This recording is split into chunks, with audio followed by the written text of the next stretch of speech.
Now, read y'all off a little bit of a background on our speaker, Adrienne Pena-Garza.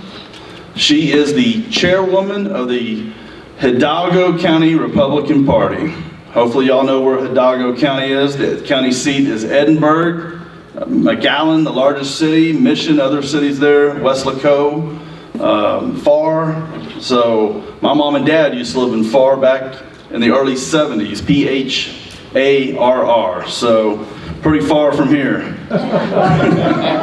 And so Adrienne Pena-Garza is a strong conservative and proud South Texas patriot who currently serves as the chairwoman of the Hildago County Republican Party. She's the first ever female to elected to the position. Hispanic to the position. And her passionate advocacy for conservative causes also includes formerly serving as auditor for the Young Republican National Federation, former vice chairman for the Texas Young Republican Federation, and former president of the Hildago County Young Republicans. Adrienne credits her strong beliefs in public service to the example set by her father, former Representative Adrienne Pena, who she credits for paving the way for conservative political advocacy in Deep South Texas. Although her community in the Rio Grande Valley is deeply rooted in pro-life and pro-family traditions, Adrienne is known for advocating for life and fighting for not only conservative values, but fair and honest government, checks and balances, and individual responsibility. She is also a grassroots activist that works daily in the community to find ways to groom the leaders of tomorrow and build teams that will not only last, but multiply. The blind support for liberal policies that resulted in the gubernatorial nomination of Wendy Davis generated Adrienne's passion to grow into the activist she is today. Her support for pro-life policies, elected officials, and her public advocacy did not come without a personal toll and a fierce opposition and lost relationships. But she believes that fighting for those who cannot fight for themselves is a higher calling. In addition, she believes that the statewide and national attention will bring businesses and increase economic development, which will ultimately benefit the entire region. Adrienne is a political enthusiast, but is also very passionate about the mutual advantage of connecting people, the humility found in becoming a volunteer in service to her community. Adrienne was born in Weslaco, Texas, and raised in the city of Edinburgh. She received her bachelor's degree from the University of Texas at Pan American with minors in political science, communications, and sociology. She enjoys working as a consultant and owner of Pena-Garza Consulting. Adrienne believes her most prominent position is that of being a supportive wife, proud mother, and loving daughter. Her husband Jimmy is here with her. I got to meet Adrienne and Jimmy a year ago. I was doing business in McAllen. I was doing had some free time. I was checking out the Hildago County Republican website, came across her unbelievable, incredible testimony, called you up one Saturday afternoon at the office. You happened to answer, and I said, hey, I'm going to be in town the following week. I came by and visited her for about an hour or two, and later that night she invited me to dinner with her husband at this great steakhouse there in McAllen. It was a private party for Mike Pence was coming in town a couple of days later, and some of his advanced staff and President Trump's advanced staff were there, and it was just an unbelievable experience to hear about everything that goes on. So without further ado, here is Adrienne Garza.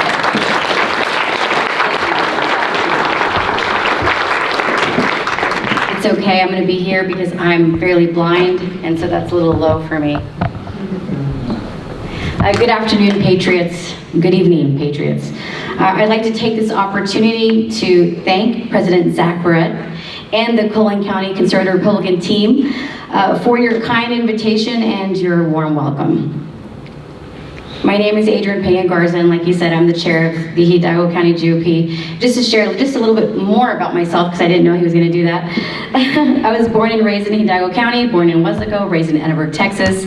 I live in Farr, Texas, which is literally on the southern border, what we like to call the South Pole of Texas. Happily married to my best friend and love of my life. We have 2 kids. They're not kids. AJ is 20 and Aaron is 17. They both love hunting and fishing, basketball and football. My father, Adrienne Pena, was a state representative for 10 years and did help give the Republican Party of Texas a supermajority back in 2010, I believe. Let's see.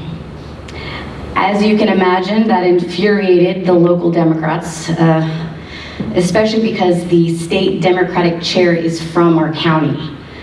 So the next 4 or 5 years was bloody murder.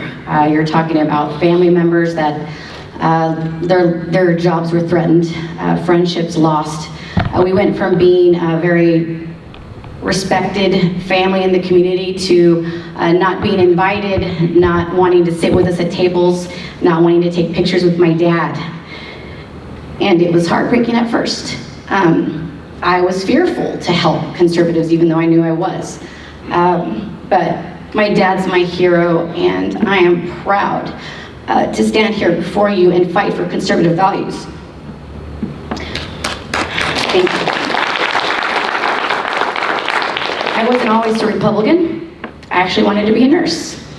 I'm not the polished politician, which is why you see me reading here. I've been block walking and phone banking and daily involved at the headquarters, giving out Trump signs, selling caps, anything that we can do to keep our headquarters open, because we haven't been able to have great events, which is what brings in revenue. We have all these dreams of, billboards, that's $5,000. Putting ads in the paper, that's $5,000. I mean, just so many things that we want to do. Social media has been an incredible tool. Also, faith in God, because when you want to give up, you wake up in the morning and He just keeps pushing you to keep going. When people tell me, I'm sorry, where am I? Okay, so I kind of wrote this speech out and I felt it was important because people ask all the time, did you switch parties because of your dad? And so I really sat there and pondered about it. My husband was like, what are you doing? I'm writing it, rewriting it, because I just felt it was so important and the story needed to be told, because it's not 100% true. I'm a young woman that went through challenges and found out who I was and got married and had kids, paid bills, and I found my own journey. I'm very proud of my dad, but he can't get all the credit. I was a medical assistant and working at a family practice in McAllen, Texas. And I remember that tragic day on 9/11. We were doing paperwork, standing behind a desk kind of like this, and there was televisions on, and I saw when the first plane hit the tower. And it was devastating. Everyone stopped in their tracks and just could not believe. I mean, I believe that most people are generally good, but in that moment you realize there's some real evil out there and people that want to destroy our way of life. I didn't want to get involved with politics. I saw, a lot of ugly faces involved in it, and I think there's still moments of me that doesn't like it to this day. But, watching that really shook me to the bone. I remember, because I was a Democrat, a conservative Democrat, but still voting Democrat, and I remember hearing President Bush, and he says, I can hear you, and the terrorists that did this will hear all of us soon. And I wanted to know more. I wanted to understand why. I loved the patriotism, the unity. There wasn't Republican and Democrats. There wasn't, this religion, that religion. We were all one America. And I love my dad. He doesn't get all the credit. I experienced several what my husband and I like to call defining moments. One, my salvation took place. We have an incredible pro-life story, and it took place over 20 years ago. And I'd love to come back and share that story, but I'll be here for probably another hour. And I know that Mr. Morgan has heard it, but I'd be bawling like a baby. So that is the first one, and I'd love to come back to share the story. Second, I was a student, and I had an Obama sticker on my car, and a 96.9 sticker on my car, which is my favorite radio station. It's a Christian radio station. It's inspiring, it's encouraging. My husband and I, we end the day's work, and that's what we listen to. One day I was going back to my car, And there was a note on the car that said, "Dear fellow Christian, just wanted to let you know that your two bumper stickers contradict each other. So please do some research and find out why." So I went home and I just said, why? What would they do? I haven't done anything to anyone. I wouldn't step on a cockroach. I don't understand. Why would they say that? What did they mean? And so I went into detail and learned about the, the political spectrum and pro-life and what it meant. And I became a disillusioned Democrat. Another situation, I was on campus at UTPA and I was taking a class called The Latinos in U.S. Politics. Dr. Manforti, I say her name. I forget a lot of things, but I don't forget her name. We were watching a video about segregation, about racism, about police brutality. And they were showing us a video, turned off the lights, and they were showing, police beating on Hispanics. I got emotional. We were all crying and emotional. And as soon as the video ended, she turned on the lights and she said, "Do you want to know why we still have racism in Hildago County? It's because you continue to elect people like Adrienne Pena." And that's my dad. And I will never forget this moment because I regret it every day. And it kind of helped me find my voice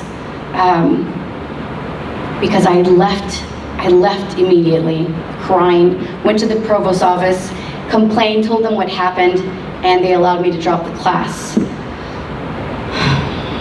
Yeah, it's one of those moments where you wish you could go back and ask why. Can you share facts? Can you explain why you said that? And she had an agenda. She had a socialist liberal agenda, and now I can say she's a communist, but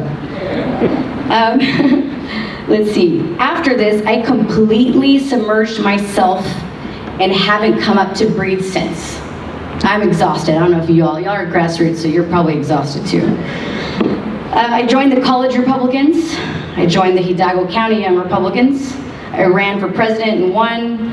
I went to a Texas Republican convention in Corpus Christi, and my brother said, "Hey, you should run for this position. No one else is." And I said, "Okay, well, since no one else is running," well, then I realized there was two beautiful, qualified, experienced women running, and I actually won. This group and this group were, and I just said, "Hey, I don't know what's going on, but vote for me and I'll support both of you." And I won. And so, and then I served for 2 terms, and then there was a moment in Texas YR politics, because it's its own little, and I felt called as a Christian conservative to run, and someone told me, "Oh, you'll never beat her, don't even try." And I won by the grace of God. And that was probably one of the most thrilling and exciting and scary moments of my life. You really realize how courageous you are, no matter whatever, dyslexia, disability, whatever things that hold you back, struggles that you've been through. Some of us, there's people out there that have been raped, molested, lost their job, sick, and you can kind of feel, "Oh, I can't do this. I'll never be able to do that." When you are down to nothing and you look and pray to God, He will answer every single prayer that you have. And He did. And He continues to do so. People think I'm crazy because we live in an area that we haven't elected a Republican in over 120 years. Yeah, and every day we just keep on. We don't stop. Locally, I was asked by several members of my community, why? Why are you helping Republicans? They don't even like you. If it was up to them, they'd deport you. They're racist. And so I decided to prove them wrong, and so I ran for GOP chair, and I won. It has been the biggest challenge, though, out of everything I just shared. We've made some drastic improvements, and I'm a firm believer that when we win, we'll get much more support. Today, all of our candidates are great, just like I'm sure all the candidates here are great as well. I would not do my area justice if I didn't mention the 3 that I believe can win. Monica de la Cruz Hernandez is running for Congress, CD15. And just to let you know, her opponent is the bad guy, okay? Vicente Gonzalez, you can Google him, look him up. Every single time that he gets an opportunity, he bashes our president. And so I think, well, if I ever ran for Congress, Why would you use the 2 minutes of national attention to highlight your frustration with the other party? Wouldn't you want to talk about the problems, education? Wouldn't you want to talk about property taxes? Wouldn't you want to talk about, I mean, there's so many other things that he could be talking about, and he wants to metaphorically flip the bird at the president. So yeah, he's horrible. Monica de la Cruz Hernandez. And then Dr. Guerra, we call him the conservative quarterback of 41. 41, and I've done the numbers here. You guys are gonna laugh, but because you live in an all-Republican area, which I think is great, by the way. Monica needs, I think, 11,000 votes. Dr. Guerra needs 5,000 votes. I think Judge Jaime needs just a few hundred. So we're on the brink. I actually think that is winnable. Other areas you're talking about 30,000 votes, 40,000. I mean, we live in a tough area. And I'm praying by the grace of God, because he's answered every single one of those prayers, that it's gonna happen one day. People ask, what are your 3 strategies? Get involved with the community. I remember at first when people didn't want to sit with us, they treated us like we were crazy, like aliens really, and I said, you know what, I need to get involved with nonprofits. So I served on the Rio Grande Valley Food Bank Board. I then served on the Rio Grande Literacy Board. I then served on the Boys and Girls Club Board, and then the Big Brothers Big Sisters Board. And then I also served the Student of the Month for the Rotary International, which I think is a great organization. We must continue to break stigmas in areas like mine, because I know I'm not the only one. They like to say that Republicans don't care, and I know for a fact that's not true. No one has ever treated me poorly in the Republican Party. I think that when we get tossed aside or overlooked, it's not personal. Everybody needs resources, everybody needs money, so I don't want to stand up here and be the, oh please, help me. Oh, I know we all need help. Just pray for me, please. 2, take control of the narrative. Let we the people know that we stand for our LEOs, that we stand for our Border Patrol, that we stand for our fire department, military, you name it. Let them know that we support them. Be bold about it. Those organizations are strong. They have families, they have kids, they have friends. When they see you standing up, they'll stand with you. We can't do it alone. We advocate for the Second Amendment. We advocate for life. We fight for lower taxes. We fight for smaller government. We stand for the pledge proudly and unapologetically. We are united for our values of God, family, and freedom for our country. We want to abolish sex trafficking. We want to protect our children and protect them from the evil hands of Hollywood. 3, empower others. I am also, on my spare time, which I probably don't do a very good job because I've committed to politics, I'm a image consultant. I believe in empowering others. I love encouraging others. I like to see the ones that are, they don't know that they have potential, but you see it, and you kind of help cultivate it and encourage it. And then there's this one young lady, her name is Myra Flores. You can look her up on Facebook. She was a Border Patrol wife. The Hildago County GOP did a fundraiser for when there was a furlough. And she came in, beautiful young lady, but she, you talk to her for a while, they get comfortable, and they start to share their opinions. I'm like, oh, wow, are you gonna run for office one day? And she's like, oh, no, I have 4 kids and my husband, and he's Border Patrol, and I don't really have time. Well, I told her, you need to create a Facebook page and share all your opinions there. Make it fun, make it interesting, let people know, because she's a strong conservative, unapologetic Republican, born in Mexico, and loves the president. I mean, amazing story. She now has 30,000 followers. Yeah, it's a true story. I know, it sounds crazy. There was another young lady who helped intern, and then she assisted me with, all the craziness that I have going on. And now she works for Senator Cruz. Another young lady, Shy, she now works for Senator Cornyn. Another young lady who was part of the YRs in our county is now working for the governor. I mean, it just takes people to care, and then you put some time aside. And you're really, I believe, you're doing the Lord's work as well, because you share what He's done in your life, and you hope that it continues to do in others. But I'm humbled by the opportunities that God has given me, and I look forward to all else that He has in store for our communities, all of our communities, yours too. One last thing, and I promise to take it off the stage, I believe is the most important tool, even though everyone's mad at Facebook, but social media has been a huge tool for everything that we do. Instagram, Twitter, Facebook, I mean, all ages are on there. My grandmother's on there. It's great. It's been our secret weapon. Let's see, also it's led me to meet some pretty amazing people, like yourselves. I encourage all of us as Americans to do what we did during 9/11, to come together for the sake of our country, and I did notice before I said that, bringing conservatives together. I love that. That's exactly what we need to do. Come together for the sake of our country, because that is truly why we're all here. Our country is at stake, and she is worth fighting for. Vote right, and I will say, because I didn't mention it all, vote Trump, baby. MAGA.